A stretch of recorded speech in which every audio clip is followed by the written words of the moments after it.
બનાસકાંઠામાં ફરી એકવાર ઠાકોર સમાજના બંધારણ પર સવાલો ઉઠ્યા છે અને આ વખતે પ્રહાર કરનાર બીજું કોઈ નહીં પણ ખુદ સિંગર ગબ્બર ઠાકોર છે। ગબ્બર ઠાકોરે ગીતના માધ્યમથી સમાજના આગેવાનો પર સીધો કટાક્ષ કર્યો છે કે સમાજનું આ બંધારણ માત્ર એક નાટક છે, નિયમો માત્ર ગરીબો માટે જ છે, કારણ કે સમાજના મોટા માથાઓ બંધારણ તોડે તો તેમને કોઈ કશું કહી શકતું નથી। ગબ્બરનો સીધો સવાલ છે કે ગામમાં ખુલ્લેઆમ દારૂ વેચાય તેનાથી આગેવાનોને કોઈ ફરક નથી પડતો, પણ જો અમે ડીજે વગાડીએ તો આગેવાનો કેમ ભડકે છે? ડીજેના વિવાદમાં આખા સમાજમાં માત્ર ગબ્બર ઠાકોર જ કેમ દેખાય છે? આક્રોશ નહીં અહીંયાથી જ નથી અટકી રહ્યો।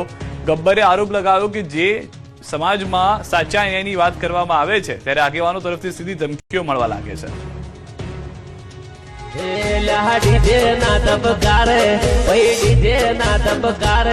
અમારે આગેવાનો ભડકે મોણહારા